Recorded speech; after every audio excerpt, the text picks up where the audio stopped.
orang dan tidak akan pernah masuk ke ranah orang lain. Misalnya menggibah, memfitnah, menggunjing, mencaci maki, menyakiti fisik, mengambil hak yang haknya orang lain. Semua itu tidak akan terjadi karena orang tahu akan ada hisabnya. Itu salah satu manfaat adanya hari kiamat.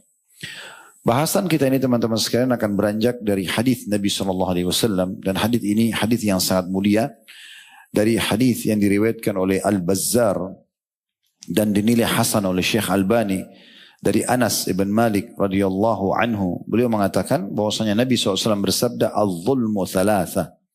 Kezaliman itu yang nanti akan dihisab oleh Allah hari kiamat ada 3. Fadzulmun la yakfiruhu Allah. Ada kezaliman yang tidak akan pernah Allah maafkan. Kalau selama di dunia dia tidak sempat bertaubat, tidak minta maaf sama Allah di dunia, maka di akhirat tidak akan pernah dimaafkan. Wa dzulmun yakfiruhu Allah. Ada kezaliman masih bisa dimaafkan oleh Allah, ditimbangkan amal hari kiamat pun. Nanti akan dijelaskan oleh Nabi SAW ini. Kemudian yang ketiga, wa dzulmun la yatrukuhu Allah. Dan ada kezaliman yang ketiga, Allah tidak akan biarkan atau Allah akan berikan hak orang yang terzalimi. Fa amma dzulmul ladzi la yakfiruhu Allah fasyirk. Kalau kezaliman yang tidak akan pernah Allah maafkan di akhirat nanti, kalau di dunia tidak sempat maaf, minta maaf atau bertobat dari Allah, adalah kesyirikan. Dan ini tidak asing dalam surah Nisa, Allah ulangi 2 kali, innallaha la yaghfiru an yushraka bih. Allah tidak akan mengampuni orang yang berbuat kesyirikan kepadanya. Main dukun, jimat, percaya pada bintang-bintang, ramalan, segala macam hal ini. Maka ini adalah kezaliman yang tidak akan dimaafkan oleh Allah subhanahu wa ta'ala. Kemudian yang kedua, fadzulm, ya. Wa amma dzulmu alladhi yakfiruhu Allah fadzulmul ibadi li anfusihim fima bainahum wa bain rabbihim. Kalau kezaliman yang masih kemungkinan Allah maafkanlah kezaliman yang dilakukan seorang hamba untuk dirinya sendiri. Maksudnya dia berbuat dosa selama di dunia. Selama dosa-dosa itu berhubungan dengan Allah SWT. Kayak misalnya dia melalaikan sholatnya secara malas-malesan, atau dia berzina, atau dia melakukan hal-hal yang melalaikan, ya, ibadah-ibadah kepada Allah SWT. Atau berbuat maksiat yang tidak ada hubungannya sama manusia sebenarnya. Maka ini masih ada kemungkinan dimaafkan oleh Allah. Karena keyakinan ahli sunnah wal jamaah tentang masalah pelaku dosa besar itu tidak langsung dicap mereka masuk neraka di hari kiamat. Tapi dikatakan tahta masyiatillah. Di bawah keinginan Allah. Kata Nabi SAW, insya ghafarallah wa insya azabah. Kalau Allah mau Allah hukum, kalau Allah mau Allah maafkan. Jadi bisa saja Allah maafkan pelaku zina, bisa saja tidak dimaafkan. Tapi dia masih di bawah naungan Allah subhanahu wa ta'ala. Tergantung, ya. Dan pernah kita sampaikan salah satu tips yang sudah disampaikan, tips yang disampaikan Nabi SAW agar kita selamat hari kiamat, tidak membantah. Ya, apapun yang sudah ditegakkan argumentasi pada kita di mahkamah Allah hari kiamat, jangan dibantah. Karena itu pasti benar. Malaikat-malaikat mencatat semuanya. Walaupun tentu yang terbaik adalah tidak membawa dosa menuju ke akhirat. Kemudian yang ketiga ini jadi saksi bahasan kita. Kata Nabi SAW, wa amma dzulmu alladhi la yatrukuhu Allah fa dzulmul ibadi ba'dihum ba'dha. Sementara kezaliman yang tidak karena Allah biarkan tetap akan dihisab sampai tuntas, yaitu kezaliman hamba terhadap hamba yang lainnya. Hatta yudabbira li ba'dihim ba'dha. Sampai benar-benar Allah menuntaskan urusan di antara mereka. Jadi dari hadits ini kita bisa lihat teman-teman sekalian bahayanya kalau seseorang itu punya masalah dengan orang lain. Jadi selama bukan hak kita, selama tidak ada urusan sama kita, gak usah intervensi. Mau tahu orang pakai baju apa, kenapa dia pilih merek mobil itu, kenapa dia tinggal di sana, kenapa ini. Ada orang subhanallah hidupnya itu aja kerjanya. Selalu mencari tahu kenapa orang ini, kenapa orang itu. Sementara dia sendiri masih punya banyak kekurangan-kekurangan. Ini berbahaya, akan datang nanti hisabnya pada hari kiamat. Jadi harus hati-hati sekali. Kalau orang lain yang menzalimi kita, itu malah kita bisa pesta di hari kiamat kalau dia tidak sempat minta maaf. Malah kita panen pahalanya. Makanya sebagian salah pernah digibah oleh seseorang, kemudian dia baru membeli kurma yang sangat ranum, dia suruh murid-muridnya antar ke rumah orang tersebut, sampaikan terima kasih kepada dia karena dia akan berbagi pahalanya untukku pada hari kiamat. Tapi jangan kita yang masuk ke ranah orang lain. Makanya Hadis Nabi SAW ini mulia juga dalam hadis Bukhari Muslim, min husni islamil mar' tarkuhu ma la ya'ni. Termasuk kesempurnaan Islam seseorang adalah meninggalkan apa yang bukan urusannya. Gak usah ikut campur dengan urusan orang lain. Kecuali sudah masuk ranah kita. Kalau kita lihat dia berbuat ma'ruf kebaikan, kita mau berikan dukungan supaya kita dapat pahala misalnya, oke. Atau dia buat kemungkaran depan mata, oke, kita masih bisa masuk intervensi ke situ untuk kita berikan nasihat. Tapi kalau kita tidak tahu menahu tentang seseorang, tidak usah kita sengaja masuk ke medianya, tidak usah kita sengaja mencari tahu, memata-matai dia. Sampai pernah kita jelaskan, memata-matai saja dosa besar. Kita kalau ngintip rumah orang, lalu pemilik rumah itu sengaja merusak mata kita, maka pemilik rumah tidak berdosa. Begitu dijelaskan dalam hadis. Jadi saking pentingnya untuk tidak ikut campur kepada urusan orang. Makin kita tidak tahu banyak tentang kesalahan orang, makin bagus. Karena kita makin lepas hisab. Tapi kalau makin banyak kita bertanya kepada seseorang, akhirnya dia bercerita, dan ataupun kita mengetahui hal-hal tentang dia, maka kita harus tegakkan amar ma'ruf nahi mungkar. Maka ini teman-teman sekalian penting untuk digarisbawahi. Ya. Bahkan pada orang-orang terdekat kita. Pertanyaan, apakah seorang suami atau istri harus tahu segala hal tentang suami atau istrinya? Jawabannya tidak. Tidak perlu, gitu kan. Kecuali memang hal-hal yang berhubungan dengan ranah kita, hak kita. Saya misalnya sebagai suami ya, apa yang merupakan hak saya? Oke, saya perlu mengetahui. Saya perlu sampaikan kepada istri saya, gitu kan. Tapi kalau sesuatu tidak tahu, seperti orang sekarang banyak selalu pusing untuk memeriksa isi handphone, mencari tahu apakah pasangannya jujur atau tidak. Bahkan saya lihat banyak aplikasi sengaja untuk membongkar, mencari tahu tentang di mana pasangannya. Ini mencari masalah dalam hidupnya. Untuk apa? Ya. Kalau dia melakukan perbuatan salah, maksiat kepada Allah, yang mengurusnya dan akan menghukumnya adalah Allah Subhanahu wa Ta'ala, bukan kita. Kita menikah untuk menjadi pendamping, bukan pengawas. Hati-hati, pindah fungsi saja dari pendamping menjadi pengawas, ini sudah menghabiskan banyak waktu dan menyita energi yang tidak penting sama sekali. Makanya saya membahasakan kepada istri saya tidak perlu mencari tahu apa-apapun di handphone kamu. Saya tidak perlu cari tahu itu. Saya cuma ingatkan bertakwa pada Allah, karena Allah telah menitipkan malaikat yang akan mengawasi. Kalau kamu salah, walaupun bisa dirahasiakan kepada saya, tetap akan dihisap oleh Allah. Allah punya cara. Begitu juga untuk ibu-ibu. Dia kalau harus taruh kamera di mobilnya, harus cari tahu ini dan itu misalnya, akhirnya habis umurnya untuk itu. Ya, untuk apa? Gitu. Makanya kaidah dasarnya menikahlah dengan orang-orang yang beriman. Begitu juga dengan pekerjaan. Carilah komunitas orang-orang yang baik, beragama, orang yang jujur. Sehingga kita tidak perlu banyak menghabiskan energi dengan hal-hal yang seperti ini. Nah ini maksudnya. Dan kezaliman-kezaliman ini memang dilarang. Sebagaimana hadis yang sudah kita tahu, riwayat Muslim dan Tirmidzi juga Ibnu Majah. Hadis yang panjang, hadis qudsi, Allah SWT mengatakan, ya ibadi inni haramtu dhulma ala nafsi wa ja'altuhu bainakum muharraman fala tadhalamu. Wahai hamba-hambaku, aku telah jadikan kezaliman itu haram buat diriku sendiri. Masuk kerana orang lain, mencari tahu tentang kekurangannya dan segala macam, Allah sendiri melarang. Allah tidak akan menzalimi orang, dan aku mengharamkan kezaliman juga itu di antara kalian. Maka jangan kalian saling menzalimi. Juga kita tahu hadis Nabi SAW riwayat Bukhari. Kata beliau, man kanat lahu madlamatun li akhihi. Siapa saja yang berbuat zalim kepada saudaranya, falyatahallalhu minhul yawm qabla an la yakuna dinarun wala dirham. Harus segera dia meminta kehalalannya. Minta maaf maksudnya. Ya. Sebelum datang hari, maksudnya hari kiamat, tidak ada manfaatnya lagi dinar dan dirham. In kana lahu amalun salih ukhidha minhu biqadri madlamatihi. Kalau dia punya amal saleh, akan dipakai bayar dan ditebus untuk orang yang dia zalimi nanti di akhirat sesuai dengan kadar kezalimannya. Wa in lam takun lahu hasanat. Tapi kalau dia tidak punya pahala yang cukup untuk membayar kezalimannya, ukhidha min sayyiati sahibihi fahumila alaihi.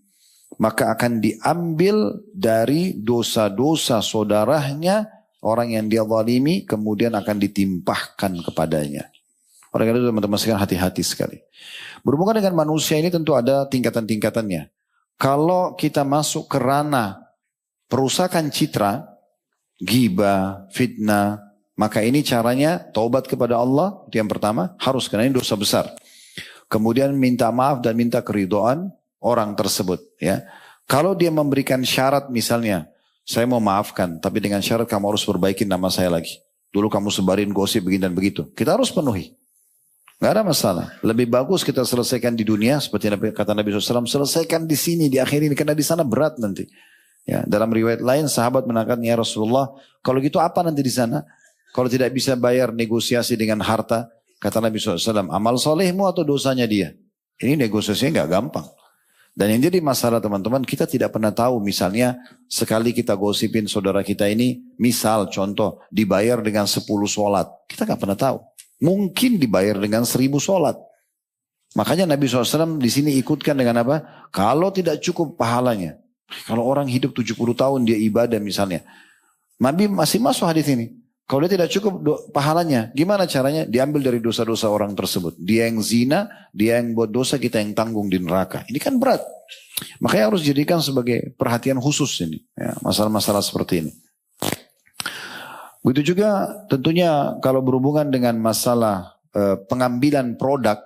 Produk itu seperti kita pernah mengambil barangnya, maka kita punya kewajiban taubat kepada Allah, meminta maaf pada dia, plus yang ketiga mengembalikan produknya. Kecuali dia halalkan. Kita pernah ambil pensil, pulpen, baju, segala macam itu ya. Kemudian kalau itu adalah penyakitan fisik, ada kisos. Kita pernah tonjok orang, ya, pernah jambak rambutnya, pernah tendang dan segala macam. Ini nggak boleh. Ya. Oleh karena itu teman-teman tidak usah sok jagoan berantem-berantem. Ya, nggak perlu. Apalagi tawuran-tawuran, wah itu parah banget itu. Ya. Karena betul-betul dia banyak memukul orang sana, bahkan dia tidak tahu, cuma ikutin kelompoknya saja. Ini berapa banyak kezaliman yang bisa terjadi. Apalagi kalau orang itu sampai wafat, bagaimana caranya dia minta maafin? Walaupun ada solusi yang disampaikan oleh para ulama, sebagai nanti kita sampaikan insya Allah di akhir sesi kita. Nah kalau yang paling terbaik adalah kisos. Sebagaimana Nabi SAW contohkan, beliau mengatakan pada saat di akhir wafatnya, ini adalah harta Muhammad. Beliau mengatakan nama beliau SAW dan mengatakan ini harta Rasulullah. Dan ini adalah jasad Muhammad. Siapa yang pernah aku ambil hartanya, siapa yang pernah aku sakiti fisiknya, maka silakan. Sebelum nanti ada kisos. Gitu. Sebelum nanti ada balasan di hari kiamat. Dan kita juga pernah sampaikan riwayat Nabi SAW mendatangi rumah Ummu Salamah. Kemudian beliau sambil memegang siwak. Menggunakan siwak. Biasa tradisi beliau SAW kalau masuk rumah bersiwak. Beliau panggil-panggil pembantunya Ummu Salamah. Ada pembantu ini tidak menjawabnya. Lalu Nabi SAW, Ummu Salamah pun akhirnya ke kamar pembantu itu. Ternyata pembantu lagi bermain dengan anak domba. Maka Ummu Salamah mengatakan, kenapa saya mendengar Nabi SAW memanggil-manggilmu tapi kau tetap di sini sibuk dengan bermain dengan anak domba? Dia mengatakan saya tidak dengar. Lalu dia terburu-buru lari kepada Nabi SAW dan mengatakan, demi zat yang mengutus anda dengan benar, maksudnya demi Allah, sesungguhnya aku tidak mendengar. Lalu Nabi SAW sambil goyangin kayu siwak mengatakan, kalau bukan karena kisos, nanti hari kiamat, kalau saya pukul kamu misalnya dalam keadaan zalim, maka saya juga akan dihukum nanti fisik saya hari kiamat. Maka saya akan pukul kamu dengan kayu siwak ini. Jadi dengan menggunakan kayu siwak aja, Nabi nggak mau mukul pembantunya. Padahal itu orang yang bertugas untuk melayani Nabi SAW dan juga istri beliau karena diberikan upah. Nah seperti itulah. Terlalu banyak ayat-ayat Al-Quran yang melarang kita berbuat kezaliman ya pada orang lain. Selain tadi ayat yang sudah kita baca, orang hari kiamat lari dari saudaranya, ibunya, ayahnya. Bayangkan ya, kita selalu interaksi sama ibu dan ayah, berapa banyak dosa-dosa kita. Makanya kalau ada saudara anda selalu maafin saya, ibu dan bapak tolong maafin saya kalau saya ada salah. Sebutin aja, permintaan maaf itu sudah sangat bagus ya. Dan ada ayat-ayat lain seperti misalnya ayat dalam surah Hud ayat 18, Allah mengatakan ala la'natullahi ala zalimin. Ya, ingatlah kata Allah, sesungguhnya laknat Allah akan ditimpakan kepada orang-orang zalim. Salah satu makna laknat, jauh dari rahmat Allah. Atau diangkat keberkahan hidupnya. Ya, walaupun melimpah macam-macam hal yang dia dapatkan dari ke harta dunia ini, maka tidak akan pernah membuat dia puas. Ada saja masalahnya. Ini ayat juga ancaman. Dan termasuk dalam kezaliman adalah tadi di 3 hal di manusia itu. Bisa merusak citranya, bisa saja mengambil hartanya atau bahkan menyakiti fisiknya. Begitu juga Allah Subhanahu wa taala mengingatkan bahwasanya dosa-dosa seperti ini bisa saja Allah hukum di dunia sebelum di akhirat. Karena beratnya. Ada orang yang sudah akumulasi. Terlalu banyak dia buat kezaliman dalam keseharian. Tiap hari cuma tahu gosipin orang, tiap hari cuma tahu fitnah orang, tiap hari cuma tahu caci maki orang. Tiap hari hanya jadi preman, mukul sana, mukul sini. Tiap hari cuma mau menipu, mengambil harta orang lain yang tidak halal buat dia. Ini kalau akumulasi begini, ini bisa saja Allah hukum di dunia sebagai bagian kecil dari yang akan dia dapatkan nanti di akhirat. Allah menggambarkan masih dalam surah Hud, kalau tadi ayat 18, ini ayat 102-nya. وَكَذَلِكَ أَخْذُ رَبِّكَ إِذَا أَخَذَ الْقُرَى وَهِيَ ظَالِمَةٌ إِنَّ أَخْذَهُ عَلِيمٌ شَدِيدٌ. Dan begitulah azab Tuhanmu apabila dia Allah mengadab penduduk negeri-negeri yang berbuat zalim, sungguhnya azabnya Allah sangat pedih lagi keras. Nah ini perlu digarisbawahi ya, bahwasanya kita kalau sudah masuk ke ranah zalim, misal ada garis, kita gambarkan garis, itu kezaliman. Kita kalau masuk walaupun cuma sedikit, kita sudah kena ancaman ayat ini. Artinya bisa saja Allah hukum kita dan bergabung dua hal. Alimun syadid. Menyakitkan hukuman itu dan keras. Nah ini hati-hati. Ya Allah subhanahu wa ta'ala kalau menyiksa orang-orang zalim. Pernah diceritakan di Saudi ada satu orang masuk rumah sakit termasuk orang kaya raya. Orang ini setiap kali muncul penyakitnya teriak hampir satu rumah sakit semua dengarkan. Gitu kan. Maka menjadi heboh pada saat itu. Ini orang sakit apa? Dokter pun belum menemukan sakitnya apa. Tapi dia punya penyakit yang kalau datang dia kesakitan. Ya, nanti hilang lagi, datang lagi. Seperti itulah. Sampai akhirnya dia dalam kondisi sudah tidak tahan lagi. Dan sempat dia sering teriak aja. Pada saat dia ada jeda waktu di mana dia tenang. Lalu dia sempat sebut nama orang gitu. Nah kebetulan nama yang disebut ini memang masih kerabatnya sendiri. Dan ada orang yang sedang jenguk, dia kenal orang itu. Maka kemudian ditelepon orang tersebut. Kamu kenal si fulan gak? Iya, kan masih ada hubungan kerabat. Dia sekarang lagi dirawat di rumah sakit dan dia selalu kesakitan. Dia menyebut nama kamu, ada masalah gak? Maka orang itu mengatakan, ya dia terlalu banyak masalah. Semoga Allah membuatnya bermasalah dalam hidupnya. Jadi orang yang zalim ini sudah membaca doa seperti itu. Dan kita tahu hadits Nabi SAW. Hati-hati dengan doanya orang zalim karena tidak ada hijab antara dia sama Allah. Jadi dia kesakitan gara-gara kezaliman yang dilakukan. Untuk apa? Untuk makanan yang kita ambil, untuk sebidang tanah yang kita ambil misalnya, atau untuk pakaian, atau untuk karena berbangga-bangga dan sombong menjatuhkan citra orang lain, menghinanya misalnya. Sementara bisa saja siksaan Allah datang. Apalagi kalau komplotan. Dia, suaminya atau istrinya sama anaknya atau sama teman-temannya semuanya melakukan kezaliman tersebut, ini semuanya akan kena. Ya, ini berbahaya sekali. Jadi kita harus tahu teman-teman, sifat Allah Rahmanur Rahim, Maha Pengasih, Maha Penyayang bagi orang-orang yang patuh. Kalau kita rasionalkan di perusahaan, tentu owner perusahaan akan baik kepada pegawai yang prestasi. Nah, begitu rasionalnya ya. Begitu juga orang yang berbuat salah, bukan masuk ke Rahmanur Rahim, tapi syadidul iqab. Allah maha berat siksaannya. Alimun syadid, ini dikatakan. Siksanya itu sangat pedih dan keras gitu. Itu yang kita pegangi. Sehingga kita tidak berani masuk kerana hal-hal yang melanggar agama. Gitu ya. Lagian juga untuk apa kita masuk kerana orang lain teman-teman. Sementara Allah sudah membagi rezeki dengan baik. Ya. Selama kita berbuat kezaliman, berbuat kesalahan teman-teman sekalian, tidak ada penolong buat kita.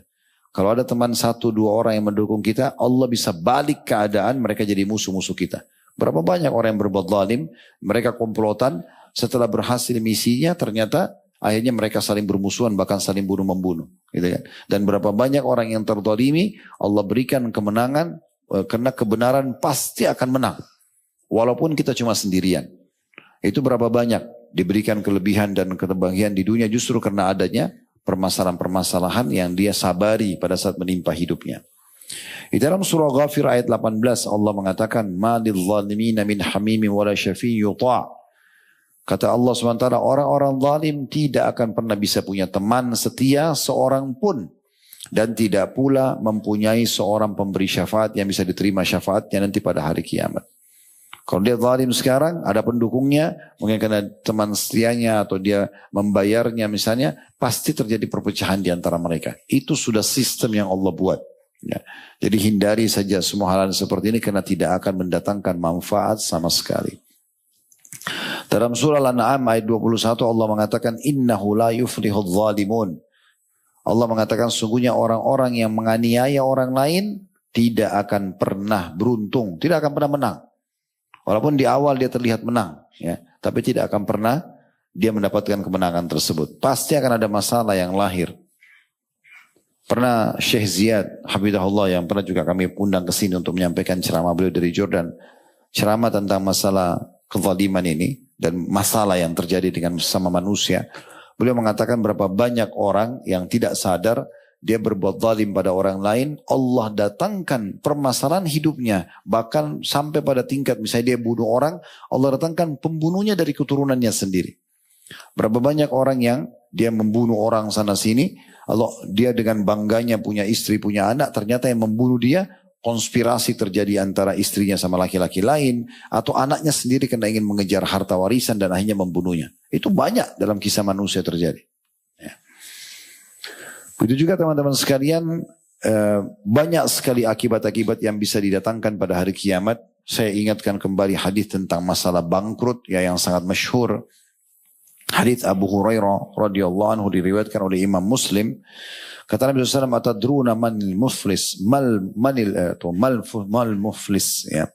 Apakah kalian tahu siapa orang yang bangkrut sebenarnya? Qalu al-muflisu fina man la dirhamalahu wala mata'.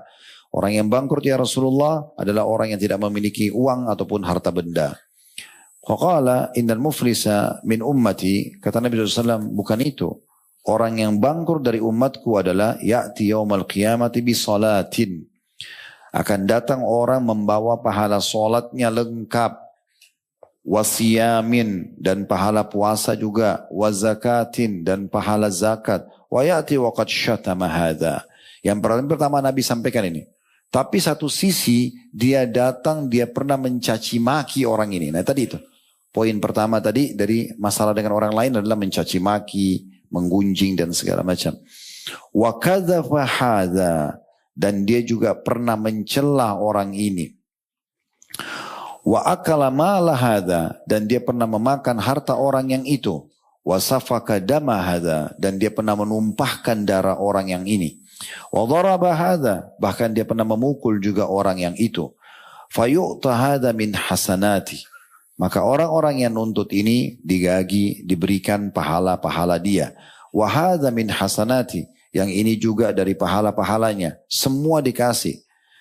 Fa in faniyat hasanatu qabla an yuqda ma alaihi, kalau ya pahala-pahalanya sudah habis sementara masih banyak orang yang dia harus berikan diganti kebaikan dengan kebaikannya, maka ukhidha min khatayahum, maka akan diambil dari dosa-dosa mereka, faturihat alaihi, dan dibebankan padanya, thumma turiha finnar, lalu dia akan dilemparkan ke dalam